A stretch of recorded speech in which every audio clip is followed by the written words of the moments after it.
बिस्मिल्लाहिर्रहमानिर्रहीम। अस्सलाम वालेकुम। मैं समी इब्राहिम हूँ और आप देख रहे हैं हमारा यूट्यूब और फेसबुक चैनल। पूरे पाकिस्तान में 14 अगस्त की सेलिब्रेशंस जारी हैं। कई जगहों पर बारिश आई जिसकी वजह से फेस्टिविटीज़ जो हैं वो थोड़ा मुतासर हुई हैं, लेकिन लोग झंडे लेके मोटरसाइकिलों पर फैमिलीज़ के साथ बाहर निकले हैं। अगरचे इतनी बड़ी तादाद में नहीं निकले जैसे माजी में होता था, और उसकी एक बड़ी वजह महंगाई है, उसकी बड़ी वजह लॉलेसनेस है। लोग जो हैं वो सहमे हुए हैं, परेशान हैं, लेकिन बहरहाल फिर भी एक बड़ी तादाद लोगों की बाहर निकली है, जो एक बड़ा अच्छा शगुन है। बाकी मैंने आपको बताया था रात भी कि पीटीआई के झंडे जो भी लेके निकला उसकी मारपीट भी की है इन्होंने, सब कुछ किया, लेकिन फिर भी लोग जो हैं वो, मैं आज इस्लामाबाद में जब आ रहा था अपने ऑफिस तो मैंने देखा, आप ये देख भी रहे हैं, वीडियो मैंने रास्ते में ही बनाई, और गाड़ी में झंडा लगा हुआ पीटीआई का और लोग जा रहे हैं। तो वो भी चीज़ें हमें नज़र आई हैं। और जो निगरान वज़ीर आज़म हैं उन्होंने हल्फ उठा लिया। अनवार उल हक काकड़ साहब ने, मीडिया पर बहस हो रही है, गैर एक मुतनाज़ शख्सियत वो हैं, और अब देखना यह है कि वो काबीना कैसी बनाते हैं, और उनकी जो आने वाले दिनों में जो कंडक्ट होगा वो इस बात का तयन करेगा कि वो अपनी माजी की लेगेसी को साथ लेके चलते हैं या यहाँ पर वो आके तो सिर्फ नाम के गैर मुतनाज़ा रह जाएंगे। आज उनकी जो ओथ टेकिंग सेरेमनी हुई ऐवान सदर में, उसमें पाकिस्तान की मुसल्लह अफवाज के सरबराह जनरल आसिम मुनीर थे, जनरल नदीम रज़ा थे, और भी जो लोग वो मौजूद थे। तो एस्टेब्लिशमेंट ने पूरा इसको बैक किया, इस डिसीजन को। शहबाज शरीफ साहब भी थे, कुछ और लोग भी थे, लेकिन अब देखना ये है कि वो अपनी काबीना में किसको लेते हैं। जो नाम स्पेकुलेट हुए हैं उनमें से बहुत सारे नाम तो ऐसे हैं जो आप समझें कि वो मुस्लिम लीग नून ही के नाम है। जुल्फ़िकार चीमा साहब जो हैं, उनकी जो शख्सियत है वो साबिक पुलिस ऑफिसर हैं, उनका शरीफ ख़ानदान से एक बड़ा गहरा ताल्लुक़ है। हफीज़ शेख साहब का नाम है फाइनेंस मिनिस्टर के तौर पे, अच्छा नाम है। शुएब सडल साहब ईमानदार पुलिस ऑफिसर हैं, उनको वज़ीर दाखिला के लिए रखा गया। जलील अब्बास जिलानी साहब वज़ीर ख़ारजा। तो अभी तक जो नाम आए हैं, अगर हम उनको कंपैरिजन करें ये जो पीडीएम की हुकूमत थी, तो इससे वो बहुत बेहतर हैं और इंटेग्रिटी वाले, रिप्यूट वाले वो लोग हैं। तो अब किस तरह काकड़ साहब कंडक्ट करते हैं तो ये पता चल जाएगा। अब शहबाज शरीफ साहब कह रहे हैं कि मुझे उम्मीद है कि ये इलेक्शन करवाएंगे, यानी आप अंदाज़ा लगाएं इस शख्स का। पंजाब में और केपी में इन्होंने इलेक्शन नहीं करवाए, शहबाज शरीफ साहब ने पैसे नहीं दिए इलेक्शन कमीशन को सुप्रीम कोर्ट के अहकामात के बावजूद, और अब आज कह रहे हैं मैं ये उम्मीद करता हूँ कि ये इंतखाबात करा देंगे। और वैसे अपनी बीवी को लेकर लंदन रफू चक्कर होने की तैयारियों में है। बीमारी तो बहुत आ जाती है ना, जैसे ही इक़्तिदार से निकलते हैं तो बीमारी इनको घेर लेती है। बहरहाल मैं ये बात कर चुका हूँ तो अब मैं इस पर ज़्यादा बहस नहीं करूँगा, लेकिन लेट्स सी क्या होता है।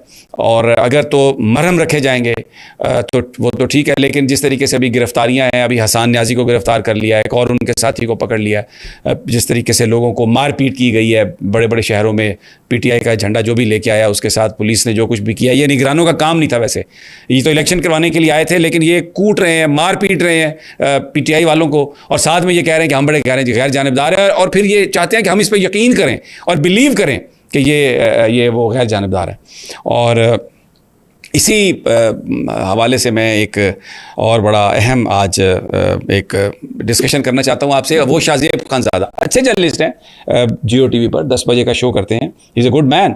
और लेकिन एक ट्वीट असद खरल साहब ने किया है जिस पर उन्होंने कहा है कि जो शाज़ेब खानज़ादा हैं इनको कुछ हुकूमत अवार्ड देना चाहती थी, सदारती तमगा, हुस्न कारकर्दगी और निशान इम्तियाज़ जिसे कहते हैं।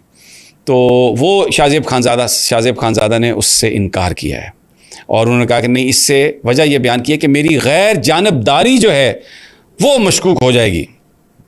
यानी ये तासुर देने की कोशिश की गई है, जिस पर मैं ये कर रहा हूँ बात। और जो मैंने पिछली बात कही कि किस तरीके से ऐसे ऐसे फ़ैसले किए जाते हैं जिनमें जो जानबदारी है वो छलक रही होती है, यूँ बिल्कुल उबल रही होती है, लेकिन हमसे ये कहा जाता है कि नहीं, आप ये बताएं कि जनाब ये तो गैर जानबदारी नहीं है, और आप यकीन करें ये गैर जानबदारी जो है ये गैर जानबदारी है, और बिल्कुल कोई किसी के पलड़े में अपना वज़न नहीं डाल रहा।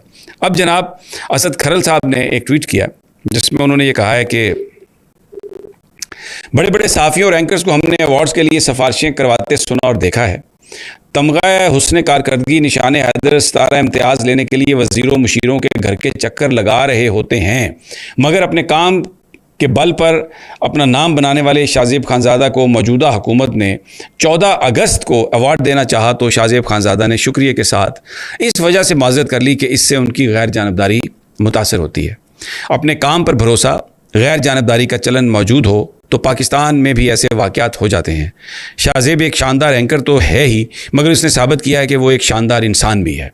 अच्छा, अब अच्छे प्रोफेशनल हैं, मुझे इस पर कोई एतराज़ नहीं है, हमसे बहुत बेहतर हैं, और इसलिए कि पाकिस्तान के एक ऐसे चैनल में काम कर रहे हैं जो बड़ा पुराना चैनल है। रेटिंग शेटिंग तो सारी 2 नंबर है, लेकिन पुराना चैनल है और लोग उसको देखते भी हैं, इसमें कोई शक व शुबा नहीं है।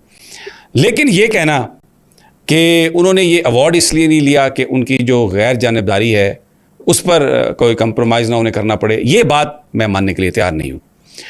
इसमें मेरा पॉइंट ऑफ व्यू ये है कि जंग और जियो ग्रुप का कोई भी जो जर्नलिस्ट है जो प्रोग्राम करता है प्राइम टाइम 10 बजे का न्यूज़ बेस्ड, वो हो ही नहीं सकता कि वो मीर शकील साहब जो इदारे के सरबराह हैं उनकी मर्ज़ी के बग़ैर प्रोग्राम तो दूर की बात, वो सांस भी लेता हो। तो वैसे भी एडिटोरियल लाइन आपने टो करनी होती है, और जियो की जो एडिटोरियल लाइन है वो सबको पता है कि वो किसके साथ है। जियो भी शरीफ ख़ानदान की तरह है, अगर मुसीबत आए तो पाँव में पड़ जाता है, और थोड़े से हालात बेहतर हो तो गले को पकड़ लेता है आके। मैंने उस ग्रुप के साथ बड़ा अच्छा काम किया है, और अमेरिका में भी उनके साथ काम किया है, यहाँ पर भी उनके साथ काम किया, तो मैं बहुत अच्छे तरीके से उस ग्रुप में काम करने वालों की गैर जानबदारी को समझता हूँ, और मैं जानता हूँ कि कौन से लोग भर्ती किए जाते हैं, किस तरह से भर्ती किए जाते हैं, और फिर उनसे किस किस्म के काम लिए जाते हैं, और वो काम जब लिए जाते हैं तो वो किस तरह उनको बताया जाता है कि आपने क्या करना है, डिस्कशंस के बहाने से, दूसरी चीज़ों के बहाने से, सबको पता है, एक्सपोज्ड है पूरी तरह।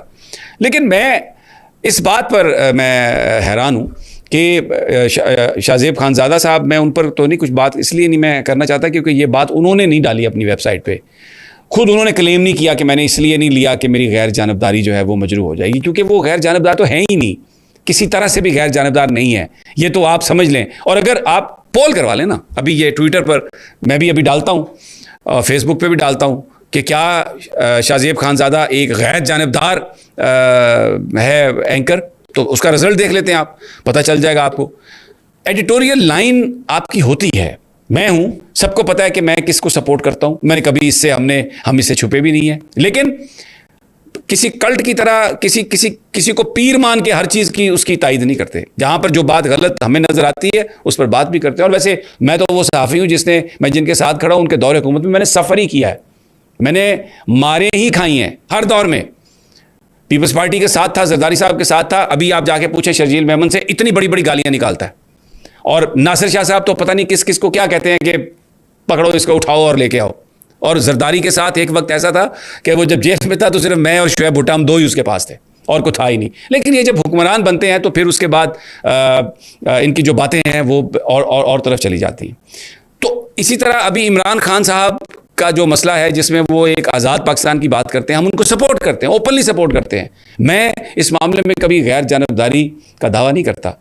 लेकिन ये अब जो जंग वाले हैं, जियो वाले, उसमें अंसार अब्बासी साहब भी लाइन पूरी ऐसे लिखा होता है कि क्या बोल रहे हैं, कहते हैं गैर जानबदार इंडिपेंडेंट जर्नलिस्ट हैं, उनके कहने से नहीं, आप ये करवाएं ज़रा पोल। लेकिन मैं असद खरल के बारे में बात करना चाहता हूँ। ये खबरें आई कि बीमार भी रहे थोड़ा, और बड़े इन्वेस्टिगेटिव रिपोर्टर हैं मुबशर लुकमान साहब ने बड़ा इनको चढ़ाया। आज इन्होंने तो खुशामद की हद ही कर दी है।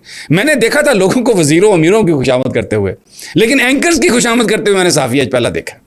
मुझे नहीं समझ आई कि ये कैसे इन्होंने ये कि अच्छा इंसान भी है, होंगे बड़े अच्छे इंसान, और तमगा हुस्न कारकर्दगी आप कमाल कर रहे हैं, हुकूमत पाकिस्तान दे रही है और आपने नहीं लिया।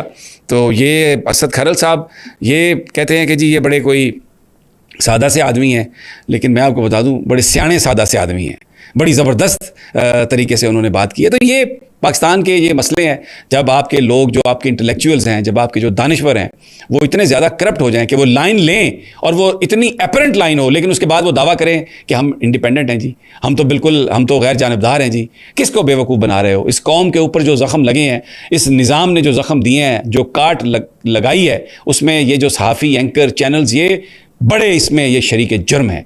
इन्होंने इन लोगों की करप्शन को छुपाया, इन्होंने 2 नंबरों को बड़ा आला और पता नहीं क्या बना के पेश किया, लोगों को धोखा देने की कोशिश किया, और आज इसीलिए ये मेन स्ट्रीम मीडिया इर्रेलेवेंट हो गया। मैं कोई ज़ात पर बात नहीं इस तरह कर रहा, मैं जानता भी नहीं हूँ कुछ ज़्यादा शाहज़ेब साहब को, मेरी उनसे 1-2 मुलाकातें हुई, बहुत अच्छे आदमी हैं मिलने जुलने में। मेजर आमिर साहब के घर में भी गया था, बहुत कम गया हूँ मैं, कोई वहाँ पर कुछ ज़्यादा मैं वेलकम नहीं किया जाता, लेकिन शाहज़ेब साहब वहाँ पर आए हुए थे, सलीम साफ़ी साहब भी होते हैं वहीं पर, तो वो एक